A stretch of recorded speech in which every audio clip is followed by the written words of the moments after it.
It wasn't a massively big surprise, but I took her up somewhere nice in Kenya and proposed. Just 1 minute ago, the palace confirmed what had been feared in whispers but never spoken aloud.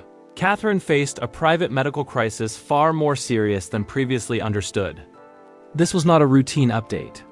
It was not framed with reassurance. It was a confirmation delivered with gravity, restraint, and an unmistakable sense of urgency. According to those briefed on the situation, the events unfolded rapidly, behind closed doors, away from cameras and public view. Decisions were made in hours, not days. Protocols were activated. Access was restricted. And at the center of it all stood Prince William, visibly shaken, emotionally overwhelmed, and struggling to maintain composure as the reality became clear. Sources say this was not a moment William expected to face so suddenly. Those close to him described tears, not of panic, but of helplessness, the kind that comes when strength is no longer enough to protect the person you love most. For a man known for control and restraint, this moment broke through every barrier. What makes this confirmation so disturbing is not only the severity implied, but how carefully it had been kept private until now. Previous statements spoke of recovery, patience, and rest. This confirmation reframes those words entirely. It suggests that calm was maintained while something far more critical was unfolding in silence. The palace has not offered details. It has not named timelines, and it has not denied the emotional toll on William. That silence speaks loudly, because when emotion becomes visible at this level, it is never without cause. As the world absorbs this confirmation, one truth emerges with chilling clarity. What Catherine endured was not simply difficult, it was dangerous. And what William witnessed is something that will stay with him long after this moment passes.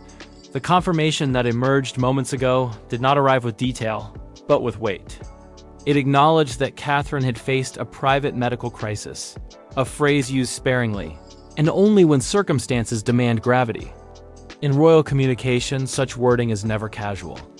It is chosen when events move beyond routine concern and into territory that requires discretion, urgency, and protection. Behind the palace's restraint lies a sequence of decisions that unfolded quickly and quietly. Those familiar with the situation describe a period when normal rhythms were interrupted without explanation. Plans were halted mid-process. Access was narrowed. Conversations shortened. These shifts were not visible to the public, but within palace systems, they signaled escalation rather than precaution. Medical crises at this level trigger protocols rarely discussed outside closed circles. Care becomes centralized. Information tightens. Only those essential to outcome remain involved. This is not secrecy for its own sake. It is control of environment, stress, and risk. In Catherine's case, that control appears to have been exercised decisively. William's reaction during this period has now become part of the confirmation, not through formal language, but through acknowledgement of emotional impact. Reports of him being in tears were not framed as spectacle. They were framed as human response. For a figure trained to maintain composure under scrutiny, such emotion suggests a moment when private fear briefly outweighed public discipline. Those close to William described the experience as disorienting. Not panic, but shock. The kind that comes when a situation accelerates beyond expectation. He was reportedly present throughout critical moments, absorbing information in real time, adjusting decisions as circumstances evolved. This was not symbolic support. It was active involvement. What makes this moment particularly striking is how long the situation remained contained. Earlier updates emphasized rest and patience. They spoke of recovery as a process, not a crisis. This was not misleading language, it was protective language. Protective of Catherine, of their children, and of stability at a time when certainty did not yet exist. Medical professionals often stress that crises do not always look dramatic. They can unfold quietly with seriousness measured not by visible emergency, but by intensity of monitoring and decision-making. In such cases, outward calm is often a reflection of inward focus. The palace's confirmation does not contradict previous reassurance. It reframes it. Reassurance can coexist with severity when communication is staged. Early calm maintains stability. Later acknowledgement restores context. This sequence is deliberate, and it suggests that the most critical phase has passed. The emotional toll on William has drawn particular attention because it is rarely acknowledged. Public figures are expected to remain steady, especially in moments of uncertainty. When that steadiness gives way, even briefly, it indicates depth. Tears in this context are not weakness. They are proximity to risk, to outcome, to the possibility of loss. Inside the household, priorities shifted immediately. Family life was protected with renewed intensity. Routines were simplified. External obligations were deferred. Those familiar with the environment say the focus narrowed to essentials: care, presence, and continuity for the children. Everything else became secondary. Catherine's own response during this period remained private. There were no personal messages, no indirect reassurance. That silence aligns with someone navigating something serious while prioritizing recovery over narrative. In moments like this, communication often feels like burden rather than comfort. The palace's choice to confirm. The crisis now suggests that the most dangerous uncertainty has eased. Confirmation typically follows stabilization, not alarm. It allows truth to surface without increasing risk. That timing matters. It indicates that while the experience was severe, it is now being processed rather than managed in real time. Public reaction has reflected this shift. Initial shock has given way to concern rather than fear. There is no sense of ongoing emergency being communicated. Instead, there is acknowledgement of what was endured. That distinction allows empathy without panic. It is also notable what has not been included in the confirmation. No specifics. No medical detail. No timeline. This absence is intentional. It preserves privacy while communicating seriousness. It draws a boundary, informing without exposing. Observers familiar with royal history note that similar language has been used sparingly in the past, always in situations where intensity was real but resolution was possible. That context offers reassurance without diminishing the experience. For William, this period will likely leave a lasting imprint. Moments when control gives way to uncertainty often sharpen perspective. They influence how future decisions are made, how boundaries are enforced, and how public duty is balanced with personal reality. The confirmation does not invite speculation. It closes a door on it. By acknowledging the crisis directly, the palace removes the need for inference. What remains is respect for what was faced. And for what remains private. This moment also reshapes how earlier silence is understood. What once felt guarded now feels responsible. What felt minimal now feels sufficient. Context changes meaning. As time moves forward, attention will naturally shift toward recovery and presence. Appearances, when they occur, will be interpreted with greater understanding. Absences will be met with patience rather than question. The crisis, now confirmed, does not define Catherine. It contextualizes a period of absence and restraint. It explains without elaborating. It acknowledges without dramatizing. And perhaps most importantly, it humanizes a moment that was never meant to be witnessed. Behind composed statements were difficult hours. Behind calm language were urgent decisions. And behind public reassurance was a private experience that demanded strength from everyone involved. That strength did not seek attention. It sought outcome. And now that outcome, at least in part, has been secured. As the confirmation settled, attention moved away from the moment itself and toward the days that surrounded it. Crises are rarely defined by a single instant. They are shaped by what happens before recognition and after stabilization. In Catherine's case, the period surrounding the crisis appears to have been marked by deliberate restraint, a conscious effort to keep life steady while uncertainty pressed in from all sides. Those familiar with royal household dynamics describe a phase where normal routines were preserved as much as possible, even as pressure increased privately. This is not denial. It is structure. When unpredictability rises, structure becomes essential. Meals remain scheduled. School routines continue. Familiarity provides a framework within which serious decisions can be made without chaos. Medical care during this time was reportedly coordinated with precision. Not dramatic intervention, but constant assessment. Adjustments made quietly. Monitoring prioritized over momentum. In such scenarios, progress is measured not by visible milestones, but by the absence of regression. That kind of vigilance demands patience, and patience is often mistaken for passivity by those watching from a distance. Public language reflected that patience. Statements emphasized rest, privacy, and careful pacing. They avoided optimism that could later feel premature. They also avoided alarm that could escalate anxiety unnecessarily.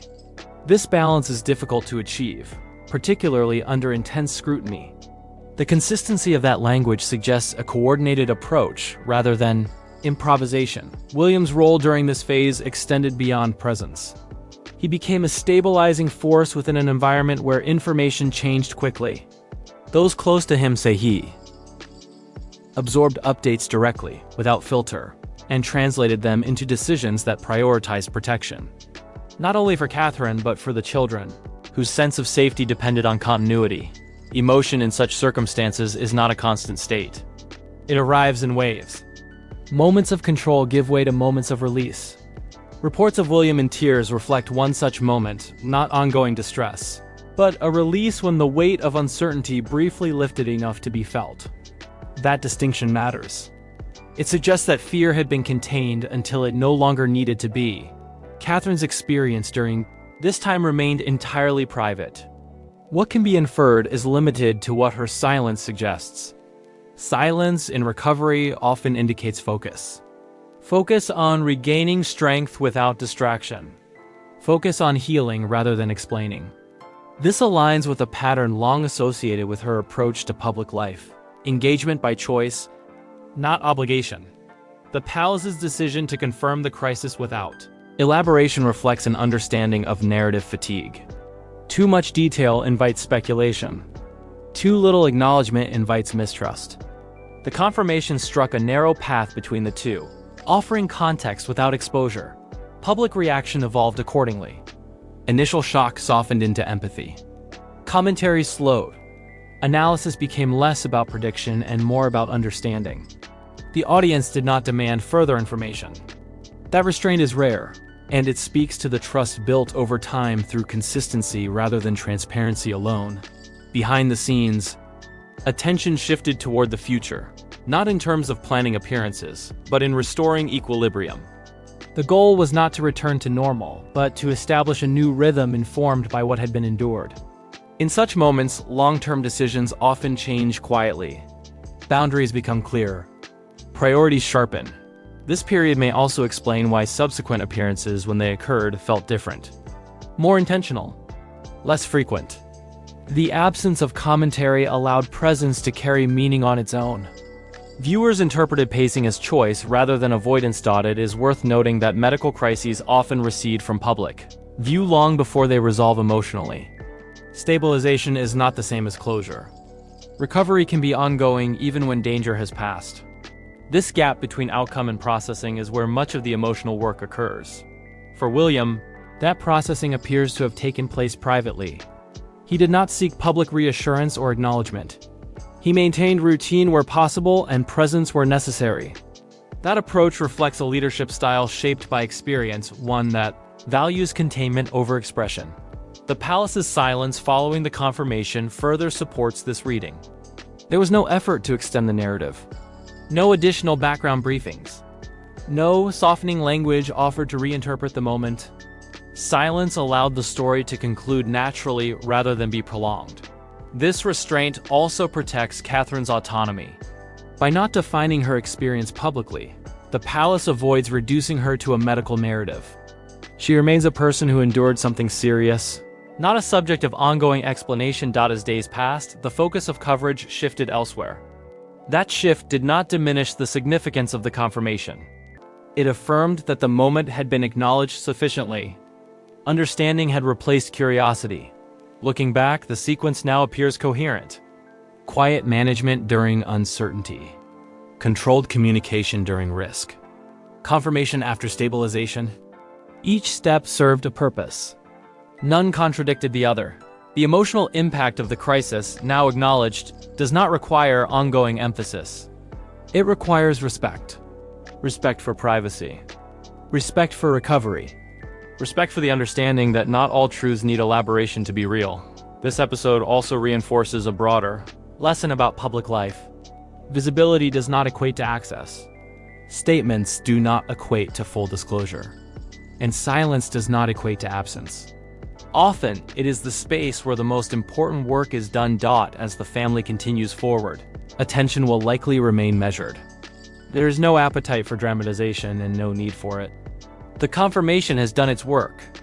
It has provided context without burdening the future. What remains is a sense of perspective.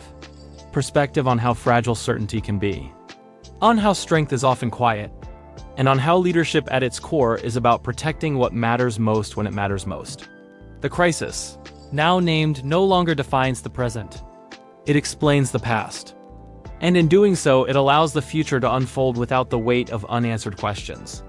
That resolution, understated as it may seem, is its own form of closure. With the crisis now acknowledged, the focus inside the household shifted again, not toward explanation, but toward protection of what came next. In many ways, this phase was quieter than the one before it, yet no less significant. The urgency had eased, but the aftereffects remained. And it is often in this period, after danger recedes, that reality fully settles in. Those close to the situation describe an atmosphere that was careful rather than cautious. Careful with time, careful with energy, careful with expectations. The instinct was not to rush back into visibility, but to rebuild confidence in small, deliberate steps. In recovery, confidence is as important as strength. One without the other leaves progress fragile. Catherine's approach during this period reflected discipline rather than relief. There were no symbolic gestures meant to reassure the public. No carefully timed statements designed to signal improvement. Instead, her focus remained inward. Stability came first. Everything else followed. This restraint shaped how public appearances were considered. Nothing was scheduled far in advance. Decisions were made closer to the moment, based on how she felt rather than how it might be perceived. That flexibility is rarely visible from the outside, but it defines how recovery is protected in high-pressure environments. William's role evolved once again. The intensity that marked the most critical phase softened into something steadier but no less intentional. Those around him describe a man acutely aware of limits, not only Catherine's but his own. Leadership in moments like these is not about doing more. It is about doing only what matters. The children remained central to that recalibration. Their routines were preserved as anchors of normalcy. Familiar patterns offered reassurance not just to them, but to the adults around them. When uncertainty intrudes, normalcy becomes a form of stability that words cannot replace. What is striking is how little of this process was visible. There were no leaks suggesting strain, no dramatic absences that demanded explanation. That invisibility was not accidental. It was the result of careful boundary setting and disciplined privacy, a choice reinforced by the experience of the crisis itself. Public interpretation evolved alongside this quiet adjustment. Early concern gave way to observation. Viewers began to read presence and absence differently, not as signals to decode, but as choices to respect. That shift marked a subtle but important change in the relationship between the family and the audience. The nurse's earlier words now felt contextual rather than disruptive. They no longer pointed forward toward uncertainty. They pointed backward, explaining why restraint had been necessary. Their power diminished not because they were forgotten, but because they had been absorbed into understanding in institutional terms. This phase often determines long-term outcomes.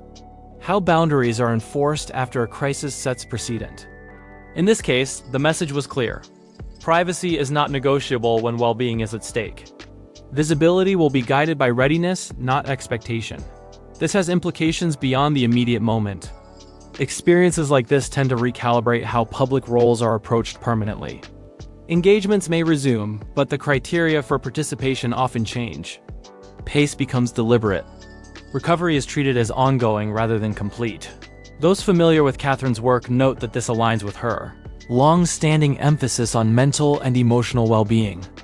What was once advocacy now carries lived understanding. That does not mean future public engagement will center on this experience. It means decisions will be informed by it. The palace's continued restraint supports this interpretation. There has been no attempt to close the story with a definitive statement. No language suggesting resolution or completion. Instead, silence has been allowed to do its work. Silence in this context is not avoidance. It is respect for process. William's demeanor during subsequent appearances reflected this steadiness. He did not project relief. He projected focus. That distinction matters. Relief suggests an ending. Focus suggests continuity, an understanding that life resumes. But awareness remains. For the public, this created a sense of quiet reassurance. Not reassurance born of detail, but reassurance born of consistency. The absence of drama signaled that what needed to be managed was being managed. It is also worth noting how media coverage adjusted. Commentary softened. Speculation waned. The story was no longer treated as developing but as contextual. That transition marks the natural conclusion of a crisis narrative, not through resolution, but through normalization. Normalization does not erase what happened. It integrates it. It allows experience to inform future choices without dominating them. That appears to be the path taken here. As weeks passed, attention shifted elsewhere, but understanding remained. The audience did not feel mild. It felt informed enough. That balance is difficult to achieve, and it reflects disciplined communication rather than secrecy. This period also underscores a broader truth about public life. The most consequential moments are often those handled without spectacle. Strength is demonstrated not through explanation but through restraint, through the ability to carry difficulty without demanding acknowledgement. Catherine's recovery, whatever its full contours, was treated as something to protect rather than display. That choice preserves dignity and autonomy, values that often erode under scrutiny. For William, the experience appears to have reinforced a leadership style rooted in protection and patience. He did not expand his public voice. He focused on maintaining equilibrium. That approach speaks to an understanding that stability is built quietly. As this phase concludes, the story no longer asks for attention. It asks for perspective. Perspective on how crises unfold behind calm statements, on how reassurance is often the result of unseen effort, and on how resilience is practiced long before it is visible. The crisis, now part of context rather than present reality, leaves behind something lasting. A clearer boundary, a slower pace, a deeper respect for limits. That may be its most enduring legacy. As the family moved forward, the story entered its quietest phase, and often the most revealing one. After urgency fades, what remains is pattern. How days are structured, how appearances are chosen, how silence is handled. In Catherine's case, these patterns spoke clearly without a single additional word being offered. The most notable shift was not visibility, but intention. When Catherine appeared, it was without framing. No emphasis. No commentary designed to reassure or explain. Presence itself carried meaning. It suggested steadiness without inviting interpretation. And when she did not appear, the absence was treated with the same neutrality. That consistency signaled confidence, not in performance, but in process. For William, this phase reflected a recalibration rather than a release. The heightened vigilance of the crisis period softened into watchfulness. Not relief, but awareness. Experiences like these tend to refine leadership rather than redefine it. They sharpen priorities. They narrow focus. They clarify what is essential. Those close to the family suggest that decisions were now guided by a single principle: sustainability. Not returning to pace, but establishing one that could endure. That principle influenced everything from scheduling to messaging. It reduced pressure rather than resisting it. And in doing so, it preserved strength rather than spending it. Public response mirrored this adjustment. Interest remained, but it matured. Viewers stopped looking for signals and began accepting rhythm. The absence of updates no longer created anxiety. It created space. Space for normalcy to resume without commentary. Space for recovery to exist without scrutiny. This is where the earlier confirmation of crisis finds its final context. It was not an opening. It was a closing. It explained why restraint had been necessary, and then it allowed restraint to continue. There was no appetite to revisit the moment. No attempt to draw it into future narratives. The family treated it as lived experience, not ongoing identity. The palace's continued silence reinforced that approach. No further clarification emerged. No background briefings reframed emotion or softened interpretation. Silence was not defensive. It was conclusive. It communicated that nothing more needed to be said for understanding to exist. Media coverage adjusted accordingly. The tone softened. The story receded. Commentary shifted toward broader themes of resilience and balance rather than specifics. That transition marked the true end of the crisis narrative. Not because the experience was minimized, but because it had been integrated. Integration is the point where difficulty stops demanding attention. It becomes part of memory rather than momentum. That appears to be what has happened here. The crisis no longer drives decisions. It informs them. There is also a subtle institutional lesson embedded in this moment. Transparency, when timed carefully, can preserve trust without sacrificing privacy. The palace acknowledged severity once risk had passed, then allowed quiet to resume. That sequence avoided panic while restoring context. It respected both public interest and personal boundary. For Catherine, the period following the crisis seems to have reaffirmed an approach she has long embodied. Engage when it serves purpose. Step back when it serves health. That balance, once theoretical, now carries lived credibility. It is not messaging. It is practice. William's role reflects a similar maturation. The experience appears to have deepened his instinct to protect rhythm over reaction. He did not expand his public voice. He did not seek to redefine the moment. He allowed continuity to reassert itself naturally. That restraint suggests confidence and stability, rather than reliance on explanation. The children's routines remained protected throughout. That protection did not require announcement. It required discipline. Maintaining normalcy during and after a crisis is often the most demanding task, yet it is the one that yields the greatest long-term stability. In this case, it appears to have been prioritized consistently. What remains now is not curiosity, but perspective. Perspective on how serious moments can be managed without spectacle. On how reassurance can be genuine even when information is limited. On how silence, when used deliberately, can be more truthful than detailed. The nurse's earlier words, once charged with tension, now sit differently within this arc. They are no longer disruptive. They are explanatory. They point backward, not forward. They help the audience understand why restraint existed, not why alarm should continue. That reframing matters. It allows empathy without anxiety. It honors the experience without extending it unnecessarily. It closes the loop. As time passes, this episode will likely be remembered not as a breaking story, but as a period of quiet endurance handled with discipline. It will not be recalled for dramatic revelation, but for measured response. For boundaries held. For priorities protected. In public life, such handling is rare. Pressure often pushes toward over-explanation or performative reassurance. Choosing neither requires confidence and clarity. It requires trust that understanding does not depend on access to every detail. That trust appears to have been earned here. The audience accepted restraint because consistency had already established credibility. Calm was not assumed. It was demonstrated over time. The crisis, now contextualized, does not define Catherine's public role going forward. It explains a chapter of absence and adjustment, then recedes. Presence resumes without commentary. Duty continues without urgency. Life moves forward without erasure. This is not resolution in the dramatic sense. It is resolution in the practical one. Stability restored. Boundaries respected. Understanding achieved. And perhaps that is the most accurate ending this story could have. Not with answers, but with equilibrium. Not with declarations, but with continuity. What remains is a quieter truth. Behind composed appearances are moments that require immense strength, carried without demand for recognition. When those moments pass, they leave behind not spectacle, but perspective. That perspective is now shared. And with it, the story finds its natural close.